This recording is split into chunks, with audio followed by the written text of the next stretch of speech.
موسیٰ بن نصیر جو مسلمانوں کا مرتبہ رنگ، نسل اور علاقائیت کی بنیاد پر نہیں بلکہ ان کے زہد و تقوی، عبادت، قابلیت اور پارسائی کی بنیاد پر کیا کرتے تھے، طارق بن زیاد کی زہد و تقوی، پارسائی اور قابلیت سے متاثر ہوئے اور فوج میں طارق بن زیاد کو ایک اعلیٰ منصب عطا کر دیا، اور پھر طارق بن زیاد نے وہ کارنامہ کر دکھایا جس کو سوچ سوچ کر دنیا آج تک حیران ہے۔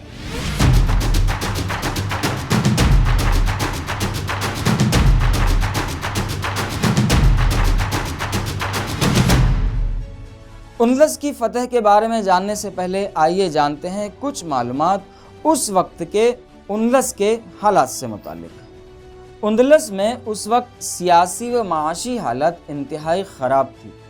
عیش پرست حکمران راڈرک نے عوام کا جینا دو بھر کر دیا تھا۔ عیاشی اور رنگین مزاجی کے شوقین امراء، وزراء اور پادریوں نے عوام کو ٹیکس کے بوجھ تلے دبا کر رکھا تھا، جس کی وجہ سے ہر طرف بدامنی پھیلی ہوئی تھی۔ دوسری طرف ایک اور واقعہ ظہور پذیر ہوا جس کی آگ میں راڈرک کا تخت و تاج جل کر خاک ہو گیا۔ اس زمانے میں سلطنت کے امراء، وزراء اور گورنر اپنے بچوں کو تہذیب اور آداب سکھانے کے لیے شاہی محل بھیجا کرتے تھے۔ اندلس کے ساحلی ضلعوں کا دارالحکومت اس وقت سیوتا نامی شہر تھا، جہاں پر کاؤنٹ جولین گورنر ہوا کرتا تھا، اور اندلس کی اس دستور کے مطابق کاؤنٹ جولین کی بیٹی فلورنڈا بھی اس وقت شاہی محل میں پروان چڑھ رہی تھی۔ فلورنڈا کے مطابق بتایا جاتا ہے کہ وہ انتہائی حسین و جمیل اور خوبصورت تھی، اور اس وقت کا جو بادشاہ راڈرک تھا وہ انتہائی عیاش تھا، انتہائی ہوس پرست تھا۔ وہ فلورنڈا کے حسن و جمال پر فریفتہ ہو گیا اور اس نے اپنی ذمہ داریوں کو بھلا کر ایک دن فلورنڈا کو اپنی ہوس کا نشانہ بنایا۔ جب اس واقعے کی اطلاع کاؤنٹ جولین کو پہنچی تو وہ غصے سے بھر گیا اور انتقام لینے کے بہانے ڈھونڈنے لگا۔ اس وقت شمالی افریقہ میں موسیٰ بن نصیر جیسا مرد مجاہد حکمران تھا۔ کاؤنٹ جولین نے وطیران کے مقام پر موسیٰ بن نصیر سے ایک خفیہ ملاقات کی اور وہاں کے مظلوم رعایا کا دکھ درد موسیٰ بن نصیر کے سامنے بیان کرتے ہوئے تمام حالات رکھ دیے۔ موسیٰ بن نصیر نے اندلس کی مظلوم رعایا کو ظالم اور عیاش بادشاہ کے چنگل سے چھڑانے کا وعدہ کیا، اور ابتدائی جائزوں کے بعد اگلے چند ہی مہینوں میں اپنے سب سے قابل اور بھروسے مند جرنیل طارق بن زیاد کو 7,000 فوج کے ساتھ اندلس پر لشکر کشی کے لیے روانہ کیا۔ طارق بن زیاد کا لشکر 5 رجب 92 ہجری بمطابق 711 عیسوی کو اندلس کی ایک پہاڑی پر اترا، جو بعد میں طارق کے نام سے منسوب ہو کر جبل الطارق کہلائی، جسے جبل طارق اور جبرالٹر بھی کہا جاتا ہے۔ اس پہاڑ پر طارق نے چند دنوں تک قیام کیا۔ ابتدائی انتظامات مکمل کرنے کے بعد اس نے فوجی نقل و حرکت شروع کی۔ عیاش بادشاہ راڈرک کو جب فوجی نقل و حرکت کی خبر ملی تو وہ بھاگ کر کرتبہ چلا گیا، اور وہاں پہنچ کر اس نے مسلمانوں سے لڑنے کے لیے 1,00,000 سپاہیوں کا لشکر ترتیب دیا۔ طارق بن زیاد کو ان حالات کا علم ہوا تو اس نے موسیٰ بن نصیر کو خط لکھ کر مزید کمک منگوائی۔ موسیٰ بن نصیر نے 5,000 سپاہیوں کا ایک دستہ روانہ کیا۔ اس طرح اب اسلامی لشکر کی مجموعی تعداد 12,000 ہو گئی۔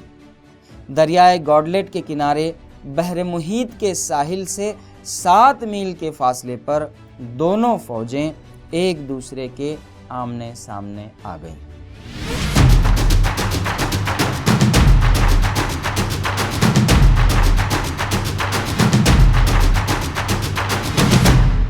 ایک طرف 1,00,000 فوجیوں کا جنگل، دوسری طرف صرف 12,000 مجاہدین۔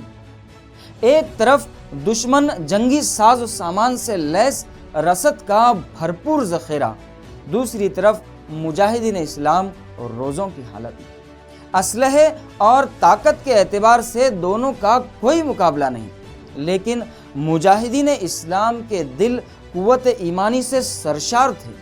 قوت ایمانی سے معمور تھے، اور ایسے وقت میں طارق بن زیاد نے ایک نفسیاتی حربہ آزماتے ہوئے اپنی فوج کو حکم دیا کہ وہ اپنی کشتیوں اور جہازوں کو جلا دے تاکہ واپسی کا خیال بھی کسی کے دل میں نہ آئے۔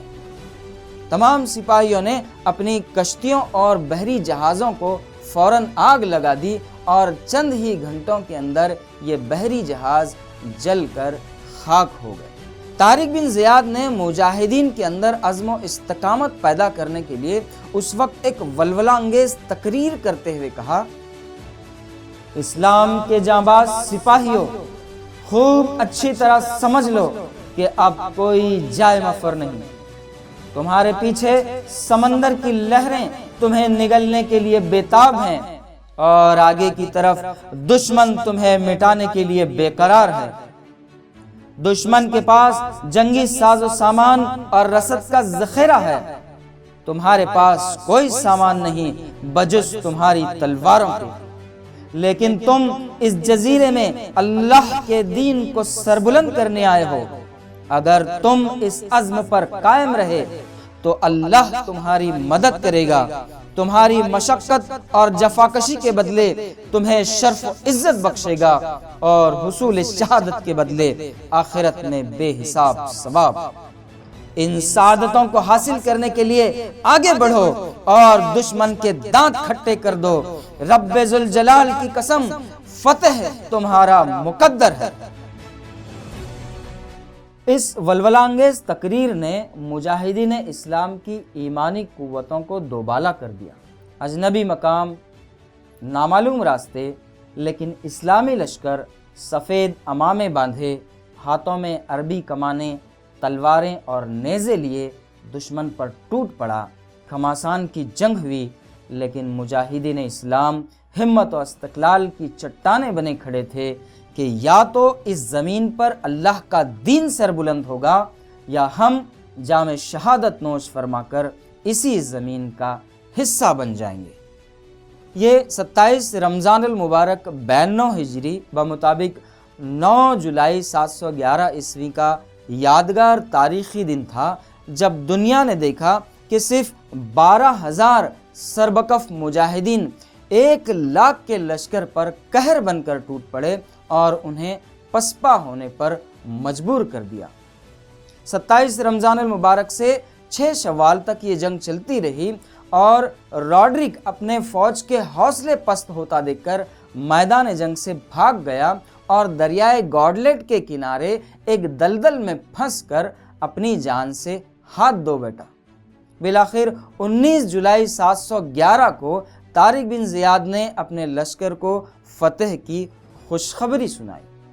اس وقت یہ دستور ہوا کرتا تھا کہ فاتح فوجیں مفتو قوموں کے ساتھ بڑی بے رحمی سے پیش آیا کرتی تھیں، لیکن اسلام کے شیروں نے ان کے سامنے اخلاق حسنہ پیش کر دیے اور ان کے دلوں کو جیت لیا، اور اہل یورپ کے لیے اسلام کا دروازہ کھول دیا۔